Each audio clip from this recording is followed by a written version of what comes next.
Hello nerds! Thank you for watching Generally Nerdy. This is your Week in Nerdom TV edition for the week of September 24th, 2018.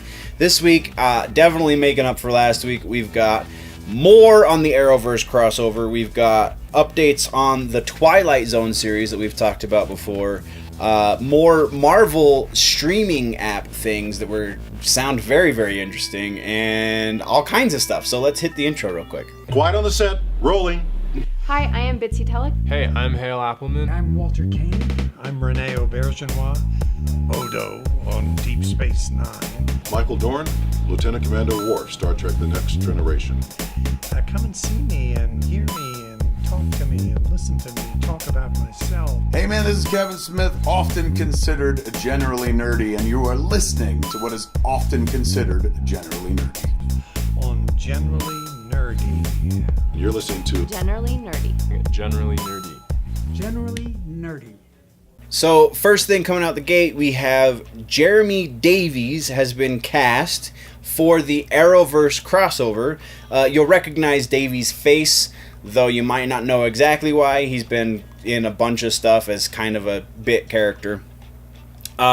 He has been cast as a doctor in Arkham Asylum who, quote, might be crazier than the inmates he treats, unquote.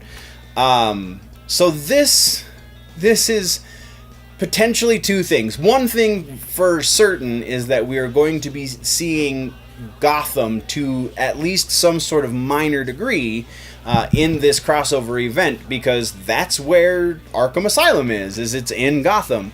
And we know Batwoman, Kate Kane, primarily all of her stuff happens in Gotham, so they kind of had to do that.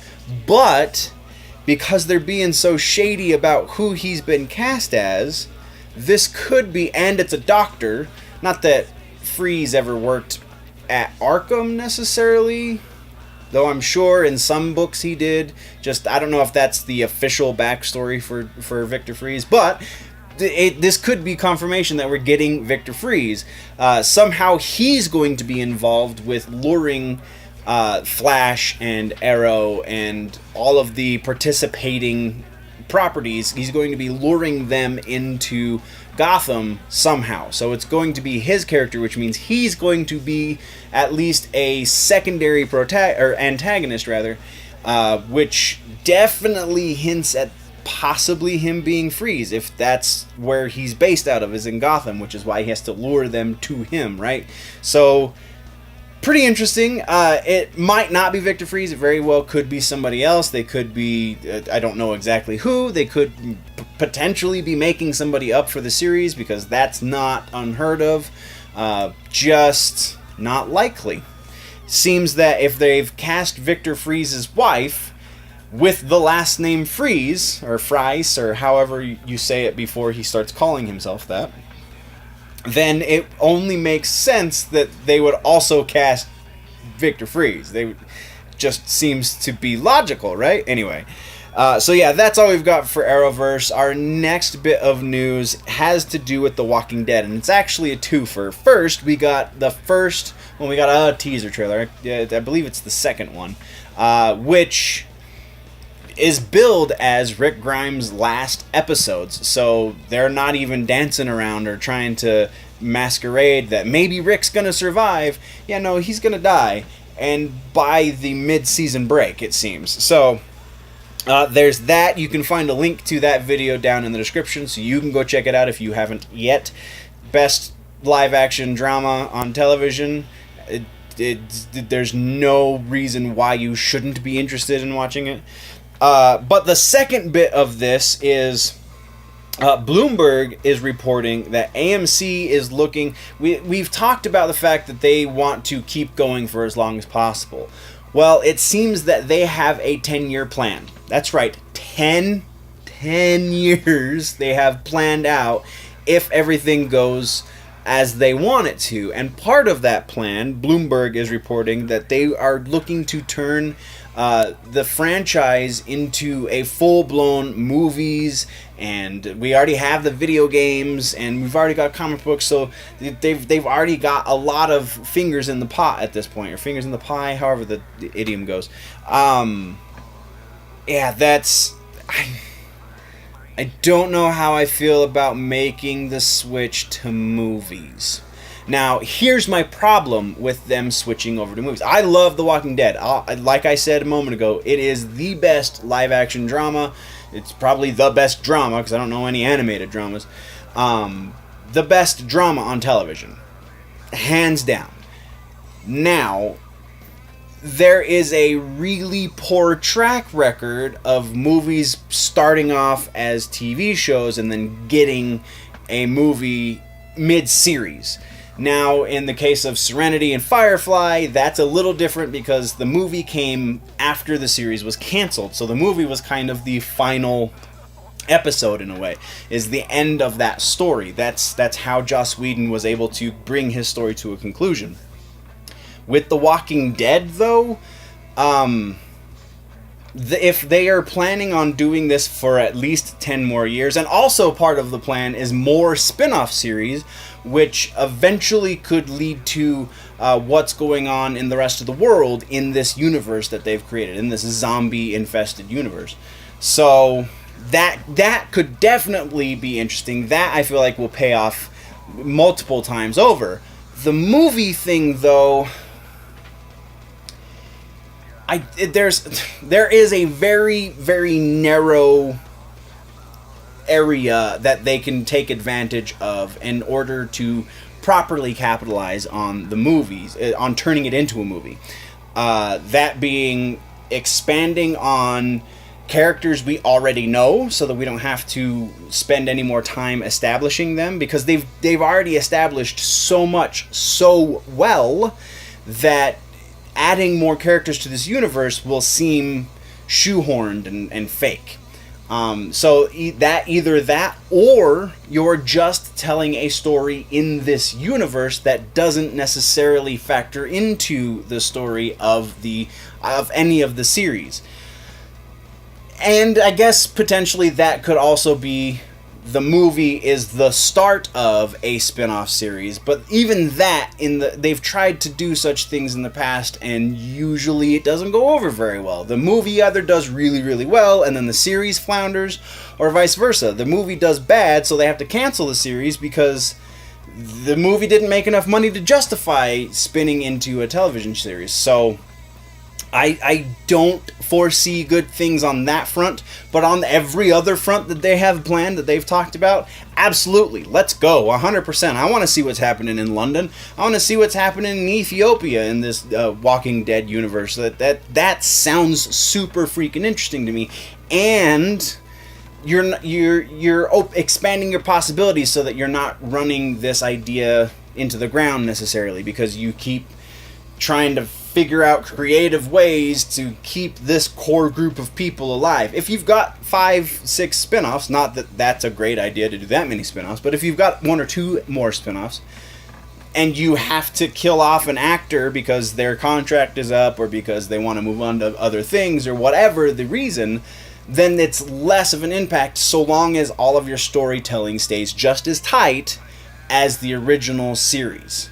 Which will also be a very difficult thing to do if they don't expand slowly over the next 10 years. If they just want to throw out all of this stuff all at once, then it's probably going to suck. And that's all I have to say about that. So we're moving on. The next bit of TV news, guys, is the Twilight Zone. Again, we've talked about Twilight Zone in previous episodes. We already know that Keegan-Michael Key, or rather Jordan Peele, Keegan-Michael Key's the other one. The other from Key and Peele, whatever. But so we know that Jordan Peele is the producer. He's the showrunner, effectively. He's the one that is getting this up off the ground. It's his baby. And now he is the narrator / host of the Twilight Zone. He is taking Rod Serling's place as the everything to this series, which could be good. Could be.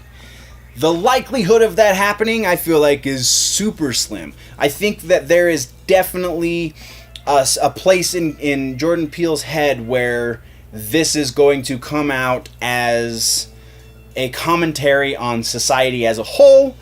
However, the way I suspect this is going to turn out is This is just a commentary on society, on the bits of society that he doesn't agree with, which is going to aggravate the crap out of me. There is just the reason Rod Serling's masterpiece, there's no other thing that you can call the Twilight Zone. It's so freaking great.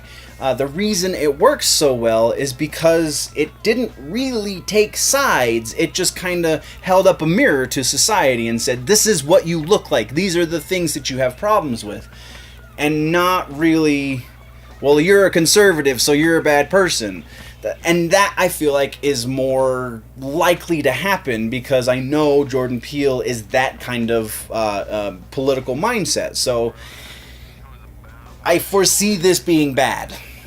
I foresee this maybe making it through one season and not getting the ratings. Also, it's coming out on the CBS All Access app, just like Star Trek Discovery, so that could also be a mixed signal because while Discovery is doing well, I don't know any other program that's on the All Access app right now. I know they're working on putting the Picard program on there. That's going to be a series that they put on the All Access app as well. But right now, all they have is Discovery. So if you're...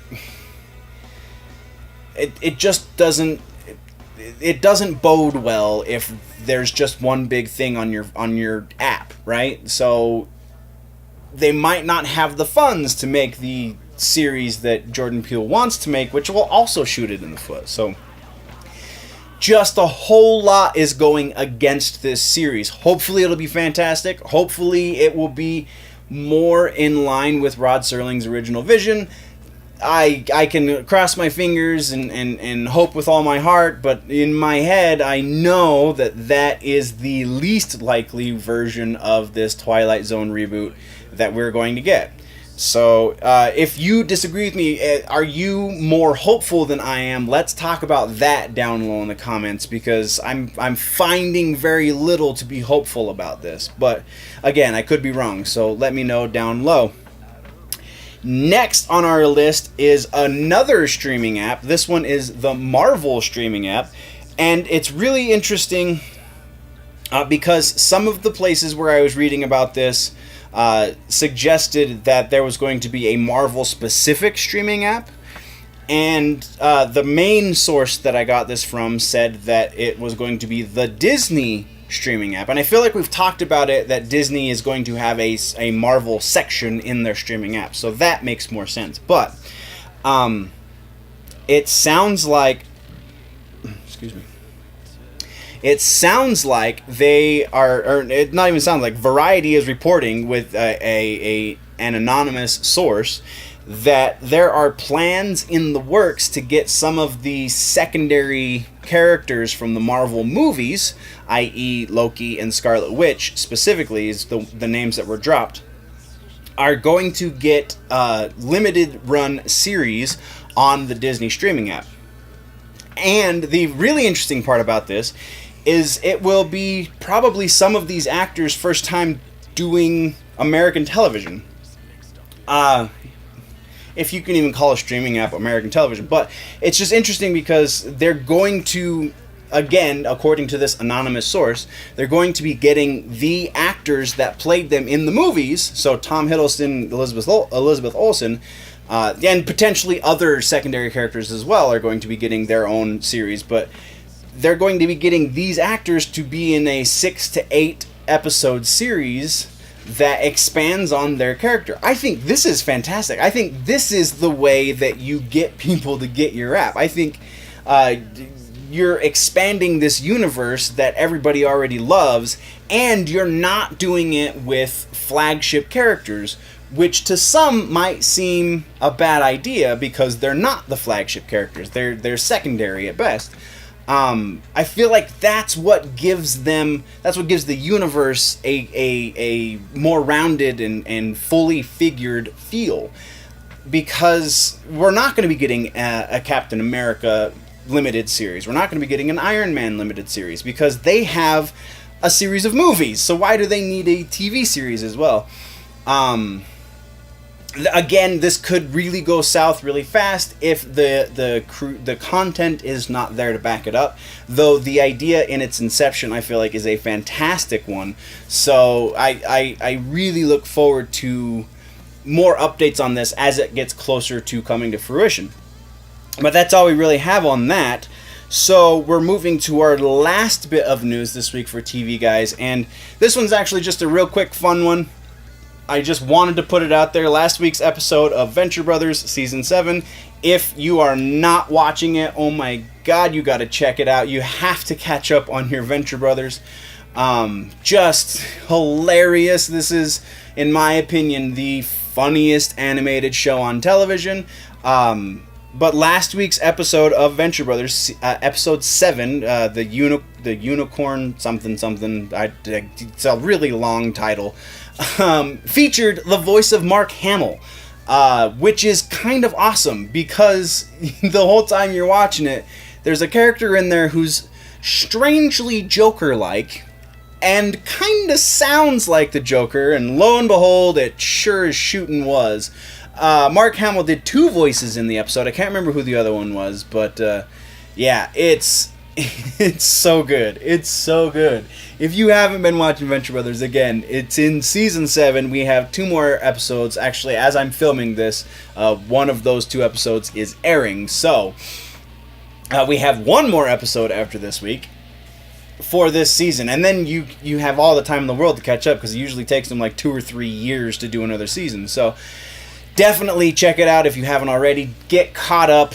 This season does not disappoint. Last season, definitely, I'll give it that it kind of lagged a little bit, but where last season lagged, this season is definitely picking up the slack, and worth every minute of watching time. But that, guys, is where we're ending this week's TV episode. What did I miss? What should we talk about next week? Let me know in the comments down low. If, though, you want to go deeper into the conversation, jump over to the website, generallynerdy.net. You've been staring at it on my shirt this whole time. Generallynerdy.net is the place to go for all of the freebies, all of the social media links, and the links to the stores so you can get your own nerdy swag. This shirt, there's a bunch of other shirts and a lot of other stuff. It's not just t-shirts. Go check it out, generallynerdy.net. That is the place to do that. Or if you would rather support the channel more directly, there is a Patreon page, patreon.com/generallynerdy. Check that out if you want to be a little more direct in your support. And if you want to get a little bit more content, then that is the place to go as well. Patreon.com/generallynerdy. 4 tiers. The lowest one is just $1 a month. So check it out again. Patreon.com/generallynerdy. If you are new to this channel, click the subscribe button. If you like the episode, click the like button. If you are falling behind on your nerd news and you want to catch up, then click or tap that box right there to the left of my face to do that. But before we click the box, before we do any of the other stuff, guys, always remember that if it is generally nerdy, it's probably here.